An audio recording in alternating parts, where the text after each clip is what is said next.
আমি যেখানে যেতাম শ্বশুর মির্জা সাহেব সেখানে যেত।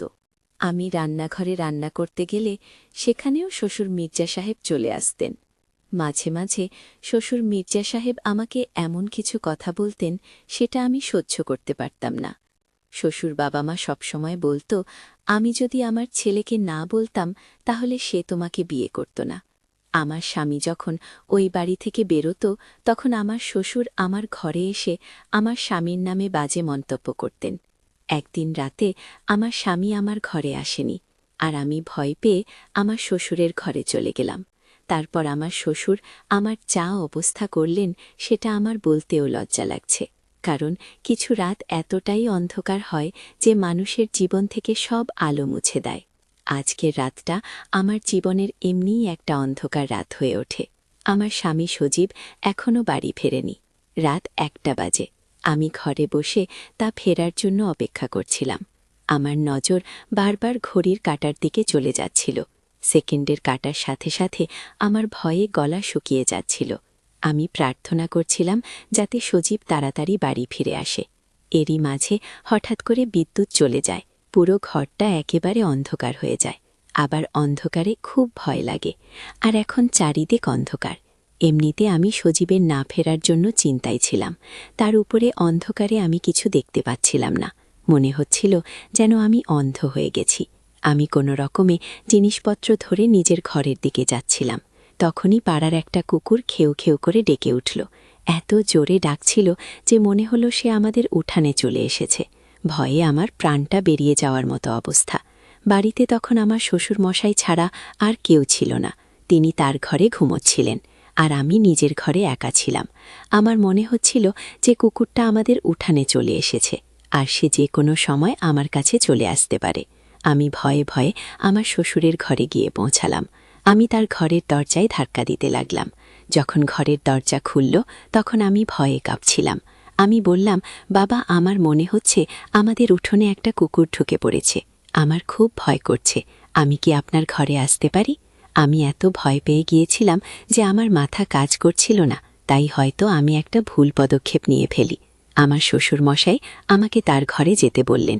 তারপর ঘরের দরজা বন্ধ হয়ে যায়।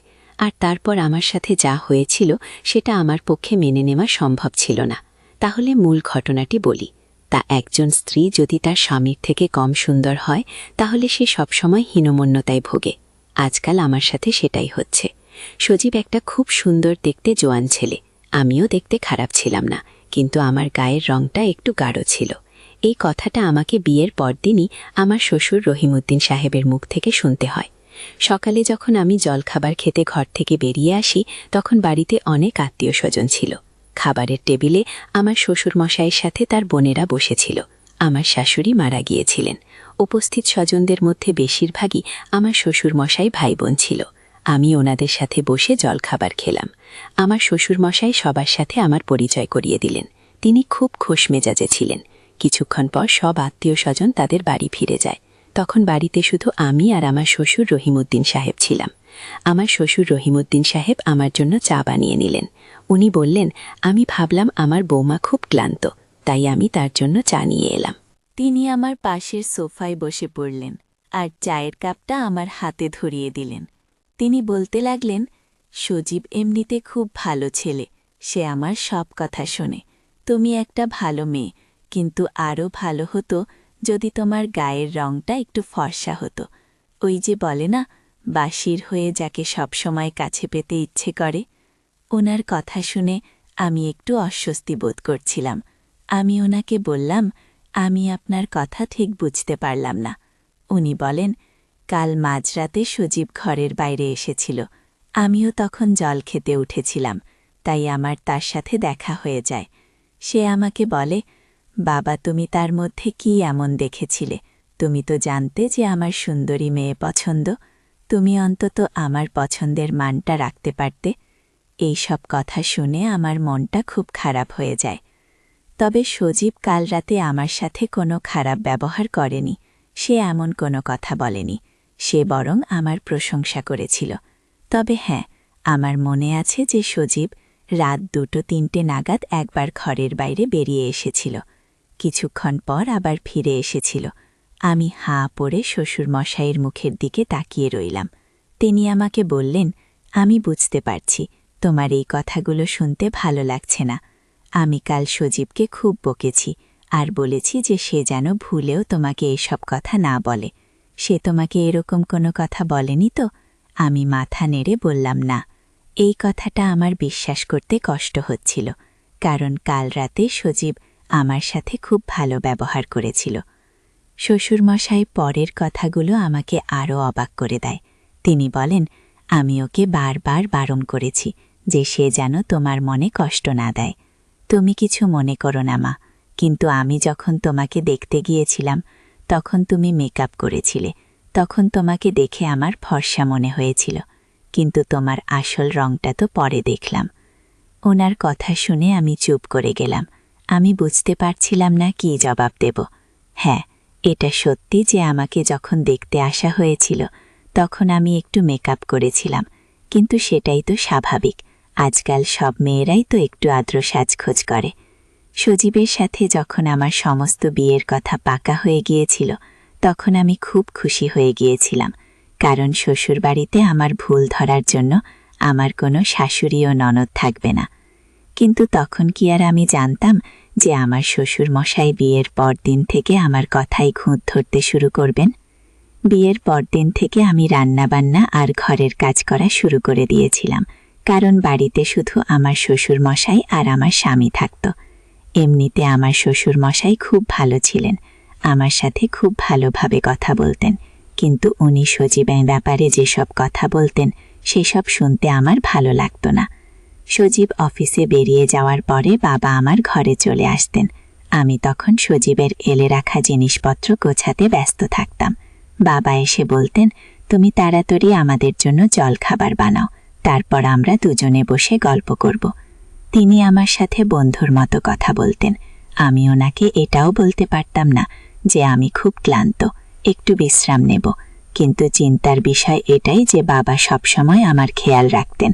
আমি যখন রান্নাঘরে থাকতাম তখনই সেখানে হাজির হয়ে যেতেন।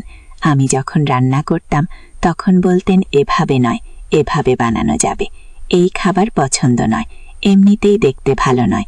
তার উপর যদি স্ত্রীর দায়িত্বটা ভালো করে পালন না করো তাহলে স্বামীর মন জিতবে কি করে? মাঝে মাঝে এবার বলতেন যে তুমি রুটিটা গোল করে ফেলতে পারো না। তো সব সময় যদি কেউ কারোর মাথার ওপর চেপে থাকে সেটা একসময় বিরক্তিকর হয়ে ওঠে। আমিও বাবার উপর বিরক্ত হতে শুরু করেছিলাম। একদিন এমন একটা ঘটনা ঘটে যেটা আমাকে আরও বিচলিত করে তোলে। একদিন আমার শ্বশুরমশাই বলেন, সজীব কখনো তোমাকে কোথাও ঘুরতে নিয়ে যাবে না। কিন্তু আমি জানি তোমারও ঘুরতে যেতে ইচ্ছে করে। তুমি অনেক স্বপ্ন নিয়ে এই বাড়িতে এসেছ। চলো, তুমি রেডি হয়ে নাও, আমি তোমাকে ঘুরতে নিয়ে যাব। আমরা শপিং করতে যাব। বাবা আমার সাথে আমার শাশুড়ি মায়ের মতোই ব্যবহার করতেন। আমার সব কাজে ভুল ধরতে বলতেন, সজীবের এটা পছন্দ নয়, ওটা পছন্দ নয়। আমার মার্কেটে যেতে ইচ্ছে করছিল না, তাই আমি বাবাকে বললাম, আজকে ছেড়ে দিন। উনি আমাকে জোর করে মার্কেটে নিয়ে গেলেন। উনি বললেন, আমি তোমাকে একটা সুন্দর জামা কিনে দেব, যেটা পরলে তোমাকে খুব সুন্দর দেখাবে। উনি আমাকে দোকানে নিয়ে গেলেন আর বললেন, তোমার পছন্দ মতো একটা স্যুট তুমি কিনে নাও। আমি কালো রঙের একটা স্যুট পছন্দ করলাম, কিন্তু বাবা বললেন, এমনিতেই তোমার রঙটা খুব কালো, তার উপর তুমি যদি কালো রঙের জামা পরো তাহলে তোমাকে ভূতের মতো দেখাবে। তিনি আমার জন্য একটা হালকা রঙের স্যুট পছন্দ করলেন, যেটা আমার একদম পছন্দ হয়নি, কিন্তু আমি চুপ করে রইলাম। উনি বললেন, যেই রঙটা পরলে তোমাকে ভালো দেখাবে। আমি যখন শ্বশুরমশাইয়ের সাথে কথা বলছিলাম তখন আমি দেখলাম পাশের দোকানে সজীবকে একটা অন্য মেয়ের সাথে। বাবাও সেটা দেখতে পেলেন। সজীবের সাথে যে মেয়েটা ছিল সে বেশ সুন্দর দেখতে ছিল। বাবা বলতে লাগলেন, দেখেছ, আমি বলেছিলাম না সজীবের সুন্দরী মেয়ে খুব পছন্দ, সে যেখানে সৌন্দর্য দেখে সেখানে চলে যায়। সজীব সেই মেয়েটার সাথে খুব হেসে হেসে কথা বলছিল। এটা দেখে আমার চোখে জল চলে আসে। আমি ওখান থেকে কিছু না কিনেই চলে আসি। আমার খুব রাগ হচ্ছিল, মনে হচ্ছিল সব কিছু তছনছ করে দিতে। আমি ভাবতে লাগলাম যে সজীব কীরকম ছেলে। সে আমাকে বলতো সে আমাকে ভালোবাসে, আর বাইরে গিয়ে সে অন্য মেয়ের সাথে ঘুরছে। আমার শ্বশুরমশাই বললেন, আমি কখনোই চাই না তোমাদের ঘর ভেঙে যাক মা, তবে ছেলেরা একটু স্বাধীন হয়, বিশেষ করে এমন ছেলেরা যারা সৌন্দর্য দেখে পাগল হয়ে যায়। হ্যাঁ, তুমি যদি দেখতে সুন্দর হতে তাহলে হয়তো তোমার স্বামীকে ঘরে বেঁধে রাখতে পারতে। বাবা আমার পাশে বসে আমাকে বোঝাতে লাগলেন। বাবা বললেন, আমি সজীবকে ওদের সাথে কথা বলবো, কিন্তু আমি কিছু গ্যারেন্টি দিতে পারছি না। আমি সজীবের জন্য কি না করতাম। তার পছন্দের খাবার বানাতাম, তার পছন্দমতো ঘর সাজিয়ে দিতাম, এমনকি নিজেকেও তার মনের মতো তৈরি করার চেষ্টা করতাম। কিন্তু সজীবের আমার এত আত্মত্যাগ চোখে পড়ে না। রাতেই যখন সজীব বাড়ি ফিরে আসে তখন আমি আমার ঘরে বসে কাজ করছিলাম। সজীব আমাকে জিজ্ঞেস করে, তোমার কি হয়েছে? শরীর ঠিক আছে তো? আমার তো ইচ্ছে করছিল এখনই বলে দিতে যে আমি তোমার আসল রূপটা ধরে ফেলেছি, কিন্তু বাবা আমাকে অনেকবার বারণ করেছিলেন। বলেছিলেন, এটা করলে আমার ঘর ভেঙে যেতে পারে। যদি জানতে পারে যে তুমি জেনে গেছো তার অন্য মেয়ের সাথে প্রেম আছে, তাহলে তার মন থেকে সব ভয় দূর হয়ে যাবে। আমি সজীবকে বললাম যে আমার মাথা ব্যথা করছে। সজীব বলে, চলো আমি তোমাকে ডাক্তারের কাছে নিয়ে যাচ্ছি। এমনিতেই তোমার গায়ের রং কালো, তার উপর কেঁদে কেঁদে যে অবস্থা করেছ, তোমাকে একেবারে ভূতের মতো দেখাচ্ছে। কথাটা শুনে আমার খুব অভিমান হয়। আমি বললাম, আমি যখন এতই খারাপ তখন আমাকে বিয়ে করলে কেন? আমার কথা শুনে সজীব আমার দিকে তাকিয়ে থাকে। তারপর একটু হেসে বলে, আমার অনেক বড় ভুল হয়ে গেছে, কিন্তু কি আর করা যাবে? ভুল যখন হয়েছে তখন তোমাকে সংযত করতে হবে। এই বলে সে হাসতে হাসতে আমার পাশে এসে বসে। আমি বললাম, আমি কোথাও যাব না, আমার মাথা ব্যথা করছে, আমি ওষুধ খাবার ঠিক হয়ে যাবে। এই বলে আমি ঘর থেকে বেরিয়ে যাই, কিন্তু আমার মনটা খুব খারাপ হয়ে যায়। স্বামী যদি তার স্ত্রীকে ভালোবাসে আর সবসময় তার খুঁত ধরে, তাহলে একসময় স্ত্রীও তার স্বামীর প্রতি ভালোবাসা কমে যায়। সজীবের প্রতি আমার টান আস্তে আস্তে কমতে শুরু করেছিল। একদিন আমার শ্বশুরমশাই বলেন যে তাদের পরিবারের একজনের বিয়ে আছে, তাই আমাকে তৈরি থাকতে বলেছিলেন। আমিও একটু সাজগোজ করেছিলাম। সেই সময় সজীব ঘরে আসে আর আমার দিকে একদম জোরে তাকিয়ে থাকে। ওকে দেখে আমার মনে হলো যে আমি হয়তো তার মনে প্রভাব ফেলতে পেরেছি। সে আমার পাশে এসে দাঁড়িয়ে বলে, তুমি যতই সাজগোজ করো না কেন, আমার মতো সুন্দর তুমি কখনোই হতে পারবে না। এই বলে সে আমাকে আয়নার সামনে নিয়ে যায়। আমার মনটা পুরো ভেঙে যায়। এতক্ষণ আমি ভাবছিলাম যে 1 ঘন্টা ধরে আমি এত সাজলাম, সেটা সার্থক হয়েছে। কিন্তু সজীবের কথা শুনে আমার ভুল ধারণা ভেঙে গেল। মনে হচ্ছিল আমার শ্বশুরমশাই ঠিকই বলেন যে ছেলেরা সেই মেয়েকেই ভালোবাসতে পারে যারা দেখতে সুন্দর হয়। আমি সজীবের থেকে সরে আসি। রাগের মাথায় আমি আমার সব গয়না খুলে ফেলি, তারপর টিস্যু পেপার দিয়ে মেকআপ মুছে ফেলি। এটা দেখে সজীব একটু গম্ভীর হয়ে যায় আর বলে, সুরাইয়া, তুমি এটা কি করছো? আমরা এমনিতেই অনেক লেট হয়ে গেছি। আমি বললাম, আমি কোথাও যাব না। সজীব বলে, এমন ছেলেমানুষই কেন করছো? তুমি একটা ছোট্ট ব্যাপারকে এত বড় কেন দেখছ? আমি বললাম, আমার ওখানে যাওয়া ঠিক হবে না, কারণ আমি তোমার পাশে মানাবে না। আর তোমার কি মেয়ের অভাব আছে? ওখানে অনেক সুন্দরী মেয়ে থাকবে, তুমি বরং তাদের সাথে। এটা বলার সাথে সাথে সজীব আমার গালে জোরে থাপ্পড় মারে। আমি এটার জন্য একদম তৈরি ছিলাম না। আমি সজীবের কাছ থেকে এটা আশা করিনি। সজীব বলে, এসব কি কথা বলছো তুমি? আমাকে কি সেরকম লোক মনে হয়?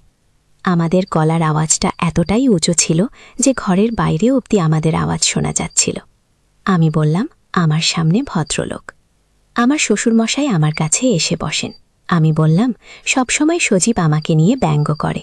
আমি যখন ওর এতটাই অপছন্দ, তখনও আমাকে বিয়ে করল কেন? আমি জোরে জোরে কাঁদতে শুরু করি। আমার শ্বশুরমশাই আমাকে সান্ত্বনা দিতে থাকেন আর বলেন, সজীব এরকমই, আমি ওকে বোঝাবো, তুমি চিন্তা করো না।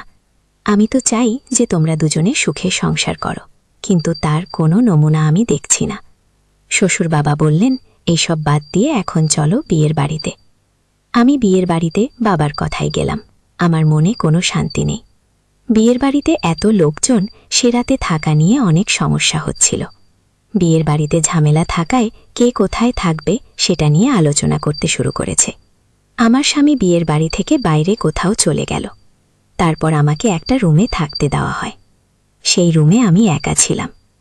আর রাত যখন গভীর হলো তখন আমার রুমে আমি কাউকে দেখতে পেলাম। আমি বুঝতে পারছি না যে কে সে আমার রুমে এত রাতে। বন্ধুরা, গল্পটি আজ ব্যস্ততার কারণে শেষ করতে পারছি না। পরবর্তী পর্ব পাওয়ার জন্য আমার চ্যানেলটিকে সাবস্ক্রাইব করে পাশে থাকবেন।